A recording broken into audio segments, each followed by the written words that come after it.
군복을 입고 율동한 게 엊그제 같은데 벌써 열흘 전의 일이에요. 네, 제가 군복이 잘 어울린다는 말을 그때 많이 들었습니다. 그래서 참 감사한 건지 모르겠지만 주의 군사로 군복이 잘 어울린다는 의미로 듣고 또 이렇게 함께 힘차게 사역을 시작하였습니다. 오늘 우리가 이어서 갈라디아서 말씀을 계속해서 살펴보기를 원합니다. 갈라디아서는요, 갈라디아 지역의 특정 도시, 한 도시가 아니라 갈라디아 지방에 있는 예수를 믿는 모든 그리스도인들에게 쓰여진 편지이죠. 바울이 이 지역에서 선교 여행을 하면서 세우거나 협력했던 교회들에게 보냈던 편지입니다.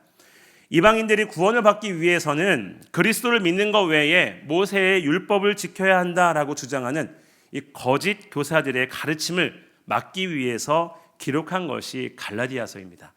오늘 지난주에 이어서 이 갈라디아서 2장 말씀을 통해서 함께 한 구절 한 구절 살펴보며 은혜를 나누기를 원합니다. 오늘 우리가 읽은 말씀 갈라디아서 2장 1절부터 2절 말씀에서는 바울이 회심한 이후에 바나바와 디도와 함께 두 번째 예루살렘에 방문하는 장면이 기록되어져 있습니다. 첫 번째 예루살렘은 지난주 말씀 속에 나왔었죠. 예루살렘에 15일을 보름 동안 거주하면서 베드로와 함께 있었던 1차 예루살렘 방문이었고요. 2차 예루살렘은 그 이후에 오늘 1절에 보니까 14년 후에라고 말씀하고 있습니다. 14년 후에 바나바와 함께 디도를 데리고 다시 예루살렘에 올라갔나니라는 말씀으로 시작을 하고 있습니다. 바나바는 우리가 알고 있는 것처럼 유대인이죠. 디도는 헬라인입니다. 헬라인이라는 말은 즉 이방인이라는 말씀입니다. 바나바는 유대인이었기 때문에 할례를 이미 받은 사람이었고 또 헬라인이었던 이방인이었던 디도는 할례를 받지 않는 사람이었습니다. 사실 우리가 그냥 단순히 보면은 누군가를 데리고 가는 게 그렇게 어려운 일일까라고 생각할 수 있겠지만 사실 우리가 생각해 보면 바울이 바나바까지는 괜찮은데 할례를 받지 않는 이방인이었던 이 디도를 데리고 예루살렘에 간 것은 당시 유대인들의 정서를 잘 알고 있던 바울의 입장에서는 결코 쉬운 일은 아니었을 것입니다. 바울이 14년 만에 바나바와 디도를 데리고 왜 예루살렘에 올라갔을까요? 바울이 예루살렘을 방문한 것은 자신이 전한 복음의 신뢰성을 강조하기 위해서 올라갔던 것이었습니다. 먼저 2절을 보게 되면 우리가 중요하게 보이는 단어가 있는 그 문장이 있는데요. 바로 계시를 따라 올라가라는 말씀입니다. 그는 자신의 유익을 위해서 어떤 목적을 성취하기 위해서 예루살렘에 방문한 것이 아니라는 것입니다. 바울이 사역을 하는 동안 바울의 권위를 흔들어 놓고 바울이 전하는 복음을 흔들어 놓는 자들이 계속해서 바울을 방해하며 쫓아다녔습니다. 바울은 이러한 문제들을 어려움들을 직면하고 있었습니다. 하지만 바울은 똑똑한 사람이었습니다. 그리고 사울이었을 때 사내들인 공의회에서 권위를 부여받아서 여러 가지 일들을 감당했던 사람이 바로 이 바울이었죠. 즉 바울은 이 문제들을 해결할 수 있는 인간적인 방법, 세상적인 방법들을 누구보다 잘 알고 있었다라는 것입니다. 하지만 그는 그의 지혜와 사람의 방법으로 이 예루살렘을 방문하지 않았다라는 것입니다. 그리고 14년이라는 시간 동안에 어려운 상황에도 불구하고 묵묵히 하나님의 말씀과 자신이 받은 복음을 온전하게 전했다라는 것입니다. 그리고 나서 하나님의 계시를 따라 하나님의 명령하심에 따라 두 번째 예루살렘에 올라갔다라는 것을 우리는 주목해야 될 필요가 있습니다. 바울은 모든 행동과 결정을 하는 데 있어서 자기의 생각대로 하는 사람이 아니었습니다. 자기의 명철을 의지하지도 않았습니다. 바울은 어떤 행동을 하든 어떤 결정을 하든 꼭 그 일을 앞두고 하나님께 기도했던 인물이었습니다. 기도했기 때문에 그는 하나님의 인도하심을 받을 수 있었고 하나님께서 함께 하신다라는 확신이 있었기 때문에 순종할 수 있었다라는 것입니다. 사랑하는 성도 여러분, 오늘 저와 여러분은 어떻습니까? 2024년 부흥의 불길이 타오르는 교회라고 외치면서 시작한 지 이제 열흘이 지났습니다. 새해가 되면서 많은 계획과 많은 생각들을 하고 계실 것입니다. 또 어떤 분들은 어떻게 해야 할지 모든 계획을 이미 세우고 결정을 하신 분들도 계실 것입니다. 우리가 바울이 계시를 따라 예루살렘에 올라갔던 것처럼 내가 생각하는 계획들을 하나님 앞에 모두 다 내려놓고 하나님께 맡기며 기도하시는 저와 여러분 되시기를 주님의 이름으로 축복합니다. 나의 지혜를 의지하는 것이 아니라 주님께 먼저 기도하시기를 바랍니다.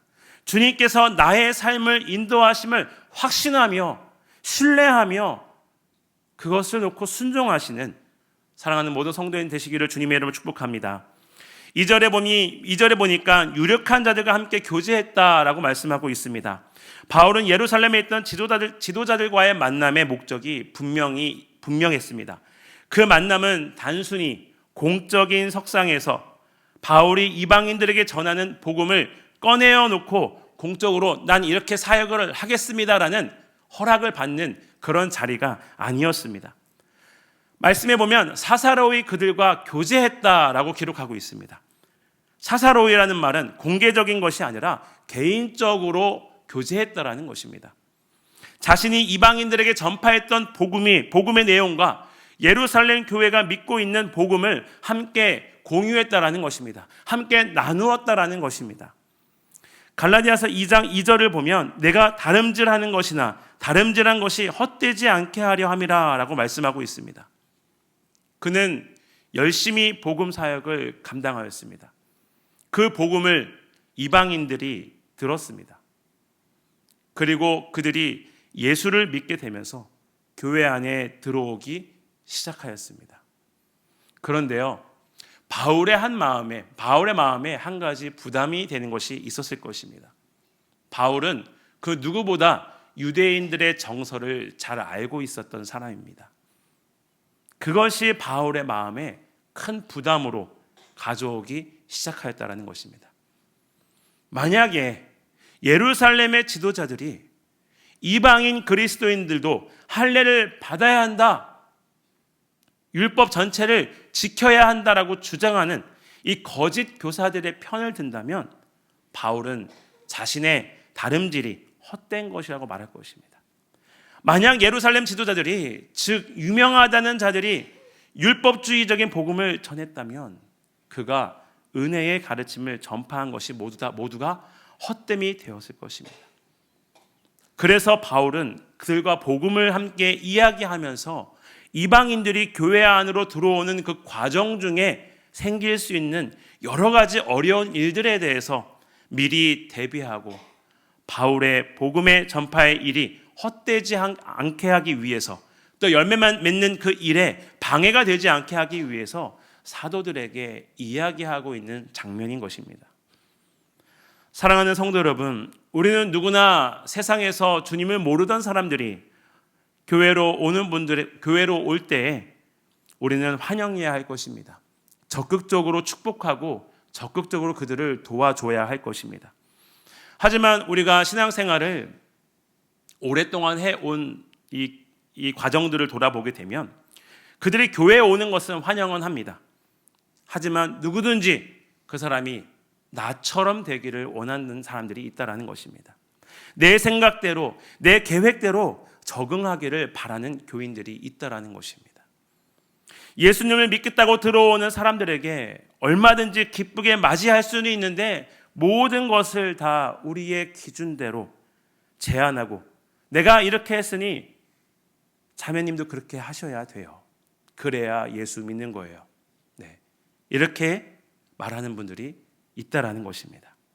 마치 오늘 우리가 읽은 이 본문에 등장하는 것처럼 먼저 유대인이 먼저 되고 그 다음 예수를 믿는 사람이 되기를 원한다라는 것입니다.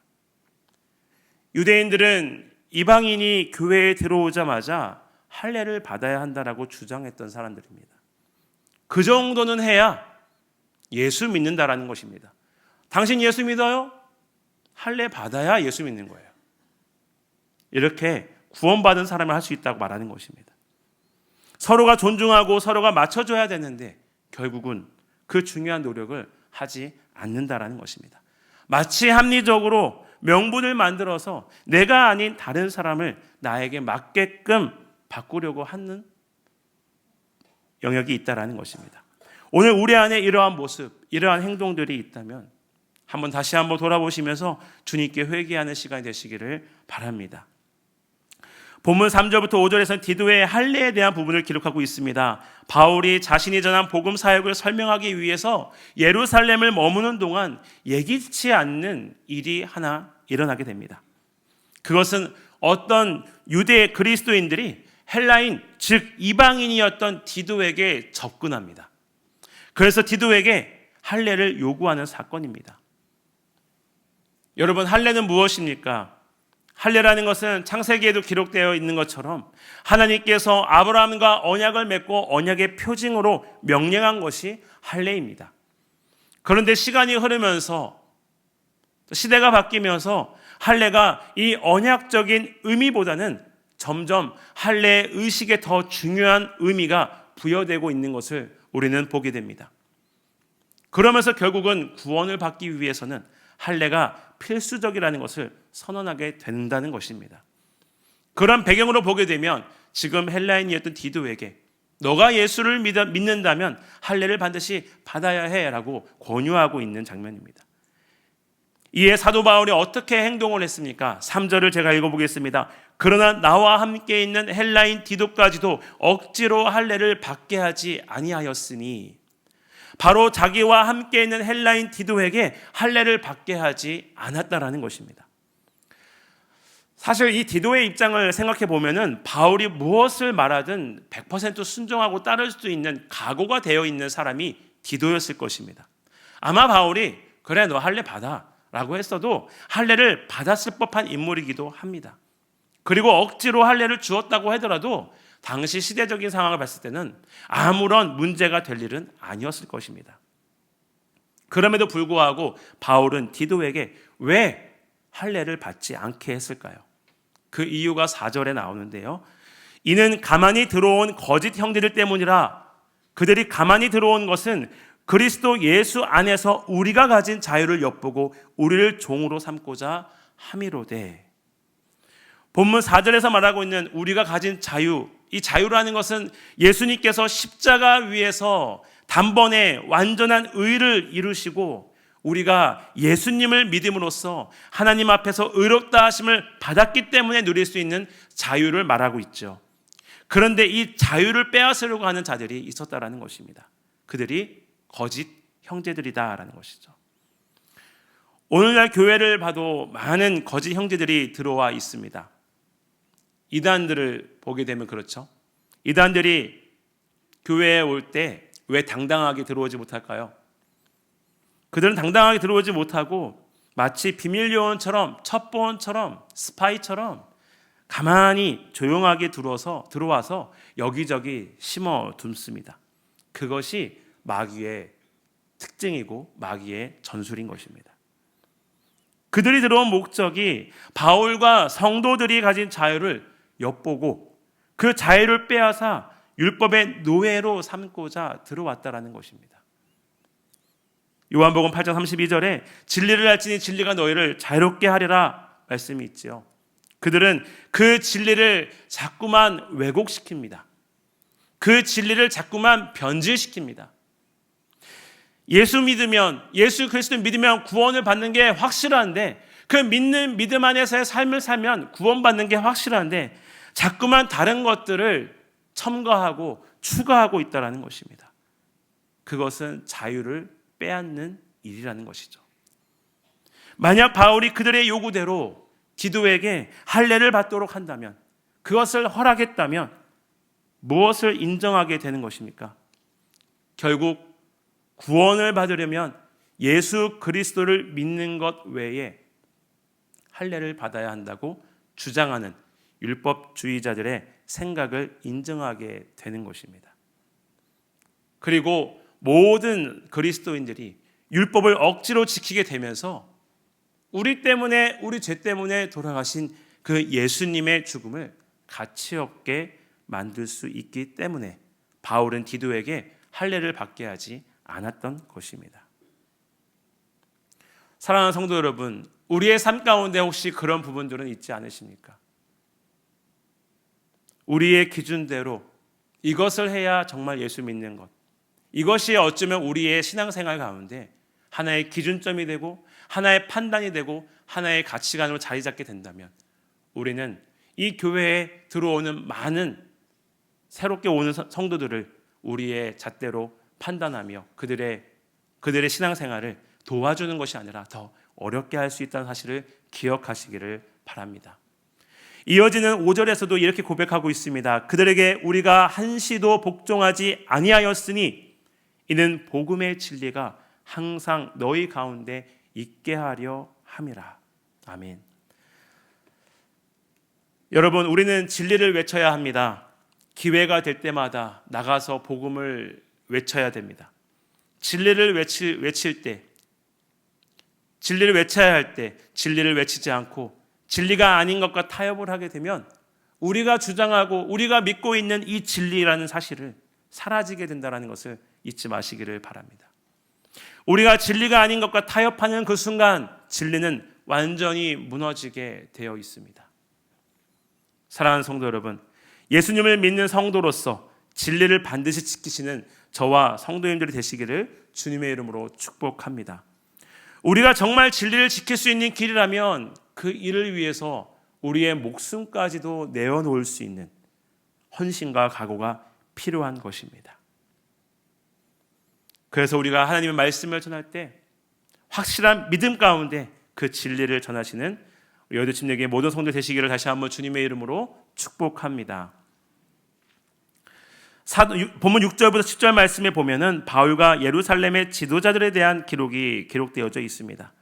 사도 바울이 진리를 잘 보존하고 예루살렘에 있는 사도들에게 복음을 제시할 때 어떤 일이 일어났는지 계속 말씀을 통해서 함께 살펴보겠습니다. 6절을 제가 읽어보겠습니다. 유력하다는 이들 중에 본래 어떤 이들이든지 내게 상관이 없으며 하나님은 사람을 외모로 취하지 아니하시나니 저 유력한 이들은 내게 의무를 더하여 준 것이 없고 라고 말씀합니다.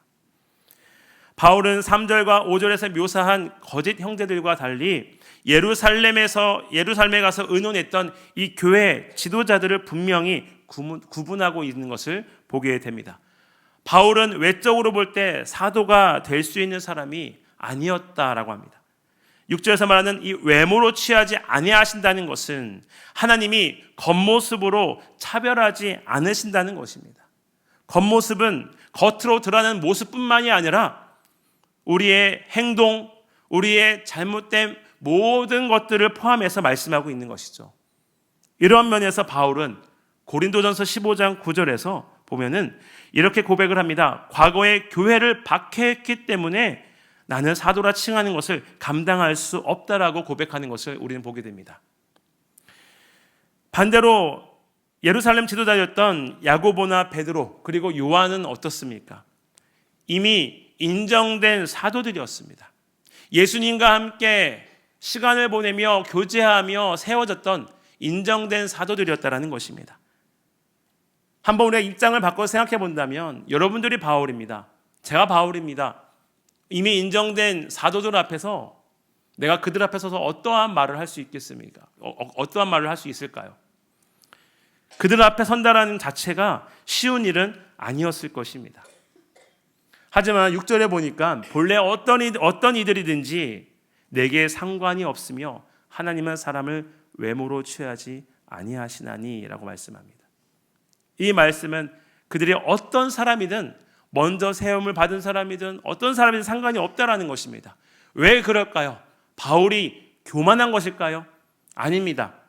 하나님은 사람을 외모로 취하지 않으신다는 그 말씀을 바울은 갖고 있었고 또 바울은 예수님을 확실하게 만난 사람이었기 때문에 그랬습니다. 하나님의 인도하심을 확신하는 사람이었기 때문에 이러한 고백을 할 수 있었던 것이었습니다. 그는 하나님의 이 말씀을 확실하게 신뢰하며 믿음으로 붙잡았기 때문에 그들 앞에 당당하게 서서 그들과 함께 이야기를 할 수 있었다라는 것입니다. 사랑하는 성도 여러분, 우리의 신앙도 마찬가지라고 생각합니다. 우리가 신앙생활을 하다 보면서 사람을 보면 안 되겠죠. 사람을 함부로 판단해서도 안 됩니다.